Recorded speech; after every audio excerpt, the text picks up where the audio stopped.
नमस्कार दोस्तों, धम्पद में तथागत सम्यक संबुद्ध के 45 वर्षों के दौरान किए गए उपदेश संग्रहित हैं, जिसमें 26 वर्ग, जिनमें 423 गाथाएं हैं।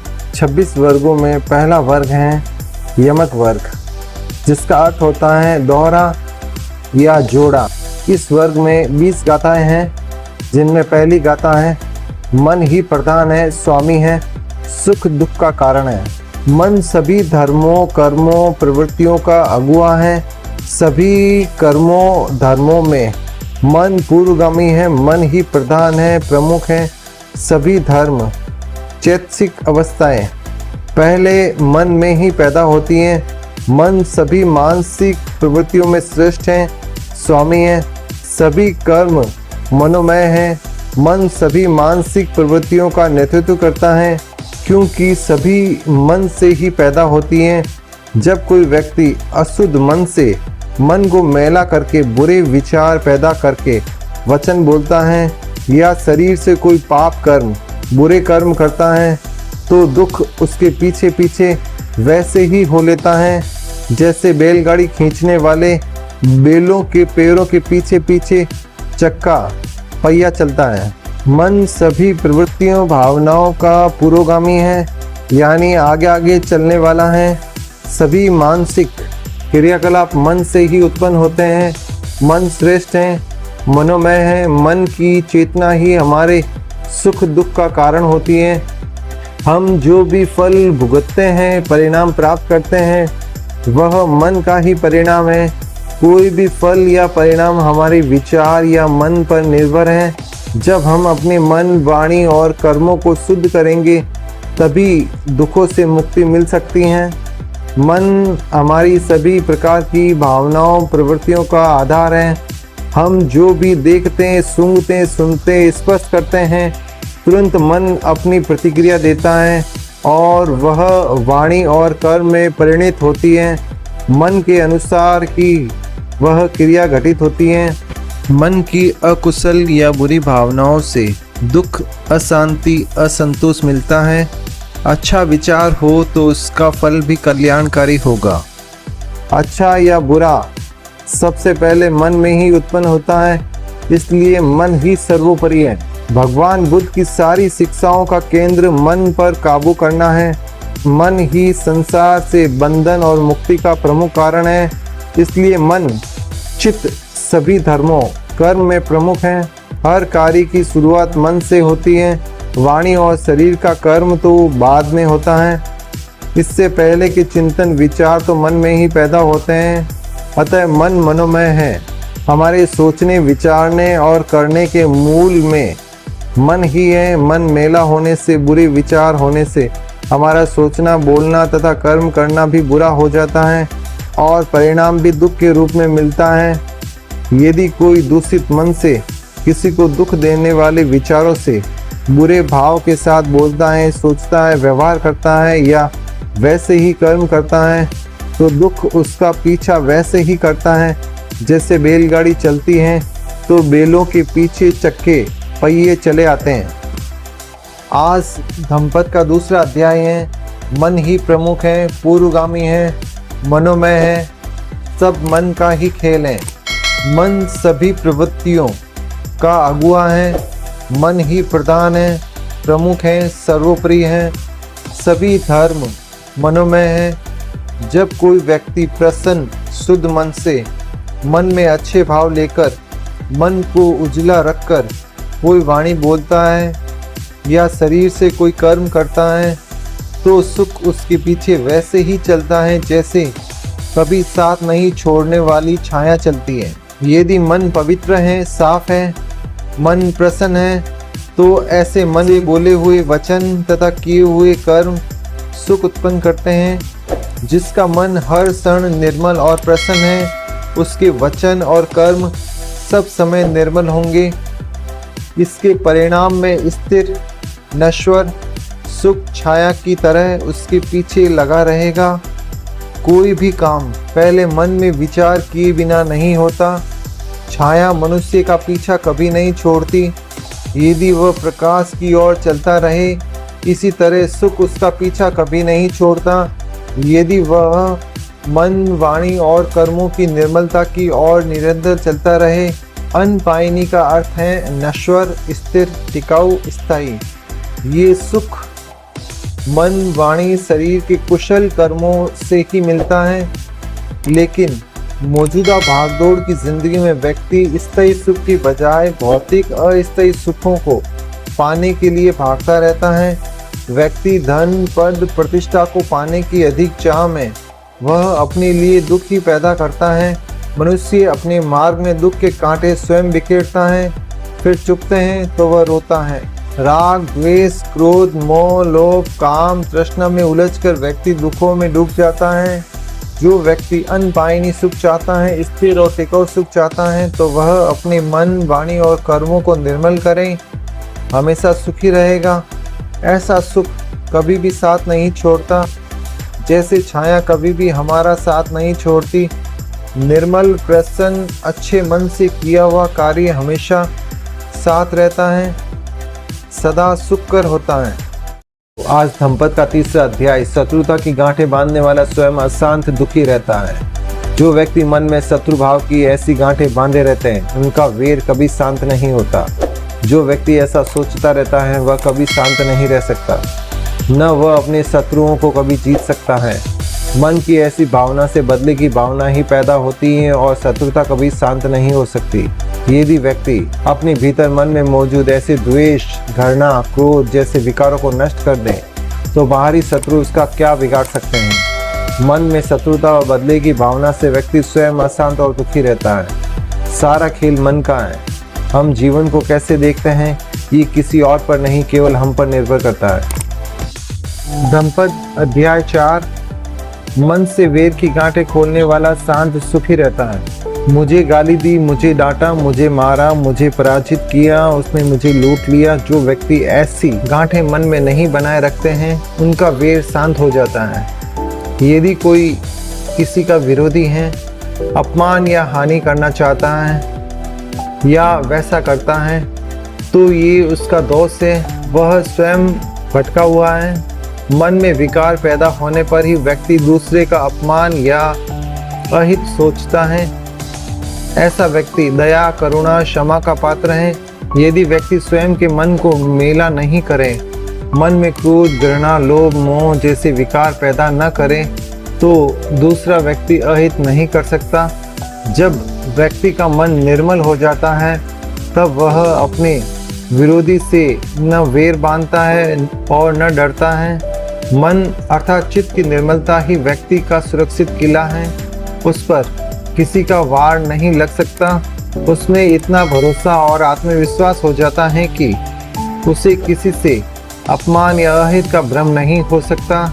जब कोई अहित नहीं कर सकता, तो वेर नहीं होगा, उसका वेर शांत हो जाता है। व्यवहारिक जीवन में शत्रु के प्रति अवेर की भावना या विचार एकाएक नहीं पैदा हो सकते, लेकिन यदि किसी विरोधी या शत्रु ने दिल दुखाया है, अपमान किया है, हानि की है, तो उसे पत्थर पर खींची लकीर की तरह पकड़कर नहीं रखना चाहिए। ये कोशिश करनी चाहिए कि घृणा, क्रोध या वेर के भाव पैदा हो तो वेर भाव भुला देने चाहिए।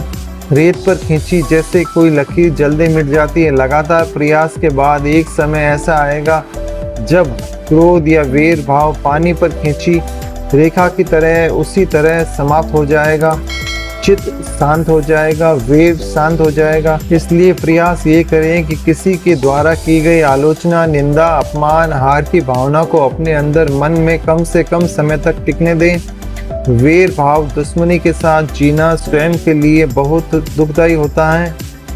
हम हमारे चारों ओर जितना अधिक विरोध, वेर, दुश्मनी का घेरा बनाते हैं, उतना अधिक दुखी, अशांत रहते हैं। ये हमारे मन पर निर्भर करता है कि हम क्या चाहते हैं। ये सभी मन की दशाएं, अवस्थाएं हैं। जब हम सारे जगत के प्रति मैत्री भाव रखते हुए मित्र की तरह देखते हैं, तो जगत मित्र हो जाता है, सारा वेर समाप्त हो जाता है। हमें कोई दुखी नहीं कर सकता, हमें दूसरा कोई दुख नहीं दे सकता, और कोई वेर भाव रखेगा तो ये उसके लिए ही दुखदायी होगा। धम्पद का 5वां अध्याय, वेर से वेर कभी शांत नहीं होता, प्रेम से ही होता है। हमें इस भ्रम में नहीं रहना चाहिए कि वेर से हम दूसरों का वेर मिटा देंगे। कभी कोई नहीं मिटा पाया है। वेर तो प्रेम से ही मिटता है, क्रोध तो करुणा और मैत्री से ही मिटता है। यही तथागत के धर्म की आधारशिला है। तथागत कहते हैं, सुख तो तुम्हारे अंदर ही है। सभी सुख चाहते हैं, कोई भी दुखी होना नहीं चाहता। सभी को सुखी रहने का अधिकार है। फिर दुश्मनी कैसी, शत्रुता किससे?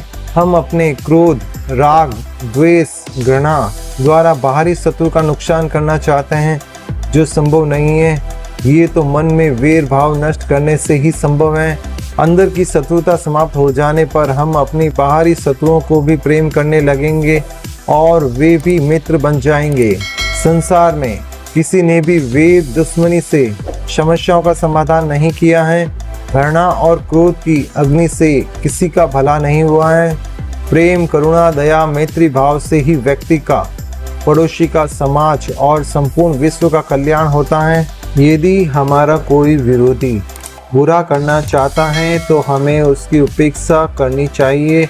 वेर नहीं करना चाहिए। उस विषय में सोचना, चर्चा करना, उससे मिलने की कोशिश करना छोड़ देना चाहिए। जिसे हम सही मार्ग पर नहीं ला सकते, उससे संबंध रखना दुखद होता है।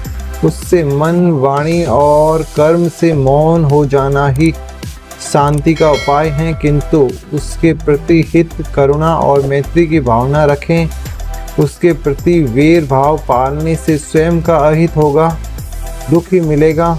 जिनसे हमें सुख नहीं मिलता, उनसे वेर भाव रखकर स्वयं दुख मोल नहीं लेना चाहिए। मेरा किसी से भी वेर नहीं, और यदि कोई दूसरा ऐसे वेर भाव रखे तो ये उसकी समस्या है, उसकी करनी वो जाने। मेरी तो किसी से दुश्मनी नहीं है। यदि जीवन को देखने, जीवन जीने की ये कला आ जाए तो फिर हमें कोई दुख नहीं दे सकता। दूसरा व्यक्ति मन में क्रोध पैदा कर ऐसा करना भी चाहे तो ये उसकी समस्या है, उसका फल वही भुगतेगा। तथागत कहते हैं कि तुम्हारे दुख के कारण तुम हो, तुम्हारे सुख के कारण तुम हो। दूसरे को दुख देने से तुम कभी सुख न पा सकोगे। दूसरे को सताने से भी कभी तुम आनंद को नहीं पा सकोगे। इस संसार में वेर से वेर कभी शांत नहीं होते। अवेर अर्थात प्रेम से ही होते हैं। यही सनातन नियम है, सदा से चला आ रहा प्रकृति का नियम है। यही धम्म है। धम्मपद का 6वां अध्याय। किसके मन के विकार, कलह शांत हो जाते हैं? अज्ञानी लोग ये नहीं जानते, इसका विचार नहीं करते कि वे इस संसार में नहीं रहेंगे, एक दिन इस लोक से चले जाएंगे। लेकिन ज्ञानी समझदार लोग संसार की इस सच्चाई को जानते हैं। वे इसका विचार करते हैं। उनके सारे कलह समाप्त हो जाते हैं। उनके मन के सारे विकार शांत हो जाते हैं। तथागत कहते हैं, एक न एक दिन हम सबको इस संसार से जाना है, मरना है। ये झगड़े, फसाद, कलह नहीं करने चाहिए। कभी ये नहीं सोचना चाहिए कि हम अमर रहेंगे, कभी भी नहीं मरेंगे। यदि सोचना ही है तो मुक्ति के बारे में सोचो। विचार करो कि हम हर पल नष्ट हो रहे हैं। ये कोई जान लेगा तो उसके सारे कलह नष्ट हो जाएंगे। इस संसार में हमेशा के लिए नहीं रहेंगे। किसको ये सत्य समझ में आ गया है, उसे इस संसार में जीवन जीने की कला मिल गई। जिसे समझ में आ गया है कि जीवन क्षणभंगुर है और उसकी बूंद है, पानी का बुलबुला है, तो फिर ये क्रोध, लोभ, मोह, वेर क्यों करें? किसी का दिल क्यों दुखाएं? अन्याय, अत्याचार, शोषण क्यों करें? लेकिन कई लोग जीवन में दुश्मनी की ऐसी गांठें बांध लेते हैं या सुख सुविधाओं के नशे में ऐसे डूबे रहते हैं जैसे उन्हें यहाँ हमेशा के लिए रहना है। संसार में ऐसे भी व्यक्ति होते हैं जो घृणा और वेर के भावों से भरे होते हैं, जो अपनी संतान या अनुयायियों से ये कहकर जाते हैं कि उसके न रहने पर भी शत्रु से बदला लेना, शत्रु को चैन से मत जीने देना। ऐसे लोगों के कलह कभी शांत नहीं होते हैं। हालांकि चेतन मन से लोगों को ये मालूम है कि इस संसार से एक दिन जाना है, लेकिन इस पर गहराई से चिंतन मनन कर जीवन नहीं जीते। जब किसी निकट परिजन, मित्र आदि की मृत्यु हो जाती है तब उसे इसका एहसास होता है, लेकिन कुछ समय बाद सांसारिक सुखों के बीच वह फिर भूल जाता है। फिर ध्यान, साधना, चिंतन, अध्ययन से उसे संसार के सत्य का पता लगता है, तो वह मन के विकारों को दूर करने की कोशिश करता है। तथागत बुद्ध कहते हैं, व्यक्ति पद, प्रतिष्ठा, धन, जवानी, रूप, परिवार, सत्ता, सम्मान आदि पाकर उसी में रमने लगता है, उसी को जीवन का उद्देश्य समझ लेता है, लेकिन वह इस तरह स्वयं के लिए दुख ही पैदा करता है। इस जाल में फंसे हुए व्यक्ति को ये विचार करने की फुर्सत ही नहीं होती है कि उसे एक दिन इस संसार से हमेशा के लिए जाना है। इसलिए वह राग, द्वेष, क्रोध, घृणा के जाल में उलझा रहता है। इसके विपरीत जिन विवेकशील ज्ञानी लोगों को हर क्षण ये याद रहता है कि संसार से एक दिन जाना है, उनके मन के विकार दूर हो जाते हैं, कलह शांत हो जाते हैं। ऐसे व्यक्ति के मन में दूसरे के प्रति द्वेष और मोह नहीं होगा। वह सभी से मैत्री भाव रखेगा।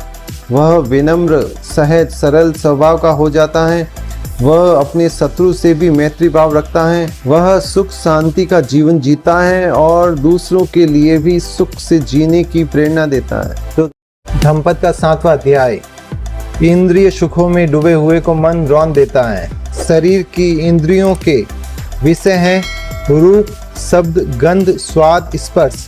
जो व्यक्ति इन विषयों के रस को सुखकारी मानते हुए जीता है, जो अपनी इच्छाओं पर काबू न कर सभी सुंदर व्यक्ति या वस्तुओं को प्राप्त करना चाहता है, भोगना चाहता है, उनकी तृष्णा कभी पूरी नहीं होती है और वह दुख में गिर जाता है। जो व्यक्ति हर समय सुंदर, रमणीय, अच्छा ही अच्छा देखता फिरता रहता है, इंद्रियों में संयम नहीं रखता, इच्छाओं पर नियंत्रण नहीं रखता और भौतिक सुविधाओं को भोगने में ही सुख समझता है, फिर उसकी इंद्रियां अपने आप बेकाबू हो जाती हैं, क्योंकि उसका मन चाहता है कि जीवन में जितना ज़्यादा भोग सको भोग लो, कुछ छूट ना जाए।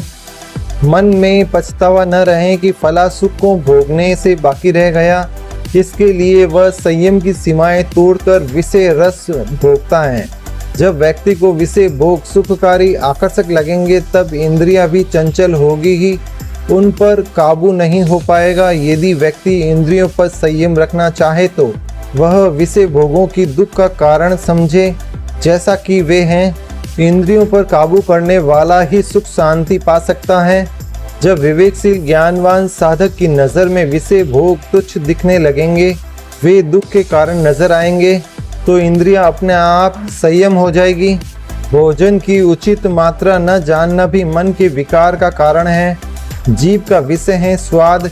जो व्यक्ति स्वादिष्ट भोजन पाकर ज़रूरत से ज़्यादा मात्रा में भोजन ग्रहण करता है, दिन में कई बार भोजन करता है, मन पर काबू न होने से ठूस ठूस कर खाता है, ऐसा व्यक्ति आलसी हो जाता है, ध्यान साधना नहीं कर पाता है और अधिक मात्रा में भोजन करने से कई बीमारियों से ग्रस्त हो जाता है।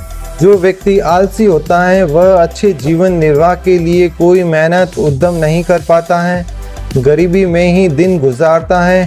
हीन वीर्य होने का अर्थ है मनोबल का न होना, उत्साह का न होना। ऐसा व्यक्ति न स्वयं का भला कर पाता है और न दूसरों का।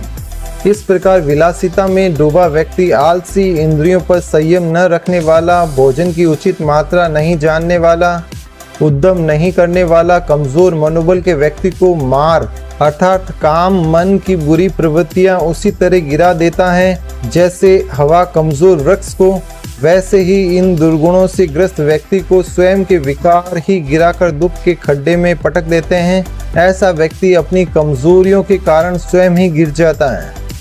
धम्मपद का 8वां अध्याय, मन काबू में हो तो बुरे विचार कुछ नहीं बिगाड़ सकते। जिस व्यक्ति के मन में हिमालय जैसी शांत संयत दशा हो, उसे हवा तो क्या आंधी तूफान भी आ जाए तो हिला नहीं सकते। जिसका मन पर नियंत्रण है, संयत है, उसे बाहर की चकाचौंध, भौतिक विलासिता, अस्थायी सुख की वस्तुएं देकर उसे प्रलोभन डिगा नहीं सकती। उसका बुरा प्रवृत्तियां कुछ नहीं बिगाड़ सकती। वह हिमालय की तरह दृढ़ और अडिग रहता है। इसी प्रकार जो व्यक्ति स्वाद के लिए नहीं बल्कि शरीर के संचालन और स्वास्थ्य के लिए भोजन खाता है, उचित मात्रा में खाता है, उसका अपने मन पर नियंत्रण है, वह व्यक्ति प्रज्ञावान है, वही श्रद्धावान और आस्थावान है। जो व्यक्ति अपनी इंद्रियों पर जितना संयम रखता है, मन पर नियंत्रण है, वह उतना ही श्रद्धावान, उत्साही, उच्च मनोबल वाला, ऊर्जावान और बलवान होता है। व्यक्ति जितना कमजोर होता है उतना ही शत्रु अर्थात बुरी प्रवृत्तियां अधिक आक्रामक होकर व्यक्ति को हरा देता है। इसलिए संयमी व्यक्ति को डिगाना, हिलाना या हराना वैसे ही असंभव है जैसे आंधी हिमालय को नहीं हिला सकती। तथागत जीवन की व्यवहारिकता की बातें कहते हैं, जीवन की सच्चाई की व्याख्या करते हैं, हवाई बातें नहीं करते, कल्पना में गोते नहीं लगाते। वह ये कतई नहीं कहते हैं कि ईश्वर की इच्छा के बिना एक पत्ता भी नहीं हिलता या जाको राके सैया मार सके ना कोई। बुद्ध ये नहीं कहते हैं कि जिस व्यक्ति पर किसी काल्पनिक शक्ति की कृपा हो तो उसको कोई नहीं डिगा सकता, उसका कोई बाल भी बांका नहीं कर सकता। तथागत कहते हैं जो मन, वाणी, शरीर से कुशल कर्म करता है उसका बाहरी शत्रु कुछ नहीं बिगाड़ सकते, लेकिन जो बुरे कर्म करता है वह अपने आप ही हिल जाता है, दुख को प्राप्त होता है। धम्मपद का 9वां अध्याय। कासाई वस्त्र धारण करने के योग्य कौन? जिस व्यक्ति ने कासाइयों यानी चित्त के मेल को नहीं धोया, मन के विकारों को छोड़कर साफ नहीं किया, यदि वह कासाई वस्त्र धारण करता है, सत्य और संयम से रहित ऐसा व्यक्ति कासाई वस्त्र ग्रहण करने या धारण करने के योग्य नहीं है। मन का कासाई छोड़े बिना कोई कासाई रंग के वस्त्र, भिक्षु के वस्त्र धारण कर लेता है तो वह स्वयं और समाज के लिए बहुत अहित होता है। कासाई रंग का चीवर बुद्ध का अनुयायी भिक्षु धारण करता है, लेकिन यह यहाँ सभी मतों के सन्यासियों, वैरागियों के लिए, धर्म गुरुओं के लिए कहा गया है। जो व्यक्ति विरक्ति, सन्यासी, भिक्षु, मुनि का वेश धारण कर लेता है लेकिन मन सांसारिक विषयों के सुखों में डूबा है, राग द्वेष से ग्रस्त है, तो वह सन्यासी या भिक्षु वेश को बदनाम ही करता है। जिसके दम और सच अर्थात संयम और सत्य अपेत हो गए, भाग गए, वह कासाई वस्त्र धारण करने का अधिकारी नहीं है। यहाँ चोला पहनकर साधु बनने के ढोंग की बजाय आचरण से निर्मल, साफ होने पर जोर दिया गया है। वर्तमान में अलग अलग संप्रदायों में ऐसे कई लोग धर्म का चोला पहनकर स्वयं को धर्मगुरु होने का दावा करते हैं, संसार छोड़ने का ढोंग करते हैं, लेकिन संसार के भोग विलास में डूबे रहते हैं। उनका आचरण कतई संत, साधु, गुरु जैसा नहीं होता है। जितने ये दोषी हैं उतने ही वे लोग भी दोषी हैं जो अपने स्वार्थ की खातिर ऐसे लोगों को धार्मिक गुरु के रूप में स्थापित करते हैं। जैसे गुरु वैसे चेले भी खूब मिल जाते हैं। इससे व्यक्ति, परिवार व समाज का भारी अहित हो रहा है। तथागत बुद्ध कहते हैं जो व्यक्ति राग, द्वेष, काम, क्रोध, मोह, लोभ जैसे विकारों से ग्रसित है, जिसका मन विकारों के मेल से सना हुआ है, जो सत्य संयम के मार्ग पर नहीं चलता है, वह कासाई वस्त्र ग्रहण करने और धारण करने के योग्य नहीं है। धम्मपद का 10वां अध्याय। शीलवान, सदाचारी, संयत व्यक्ति ही भिक्षु के योग्य हैं। जिस व्यक्ति ने मन के मेल को साफ कर दिया, मन की बुराइयों को दूर कर दिया, जो शीलवान है, सदाचारी हैं, जो संयम और सत्य से परिपूर्ण है, वही कासाई वस्त्र अर्थात धार्मिक वस्त्र पहनने का अधिकारी है। ऐसा व्यक्ति ही इसको धारण करने योग्य है। जो शीलवान नहीं है, जिसका आचरण उच्च नहीं है, राग, द्वेष, क्रोध, लोभ आदि दोषों से ग्रसित है, वह ढोंगी, पाखंडी एवं झूठा है। वह धर्म के नाम पर समाज को धोखा देता है। बाहरी वेशभूषा से स्वयं को सन्यासी, भिक्षु, धर्माचार्य बताने वाले ऐसे स्वार्थी व ढोंगी लोग धर्म का प्रचार प्रसार करने योग्य नहीं है। इसके विपरीत जो सत्य और संयम से युक्त हैं, वही कासाई गेरुआ वस्त्र धारण करने के अधिकारी हैं। तो दोस्तों, आप हमें बताएं कि हमारे वीडियो आपको कैसा लगा। साथ ही हमारे चैनल को सब्सक्राइब करें और बेल आइकन को क्लिक करें, जिससे आने वाले प्रत्येक वीडियो का नोटिफिकेशन आपको मिलता रहे। और दोस्तों, इस वीडियो को लाइक करें और अधिक से अधिक शेयर करें। धन्यवाद।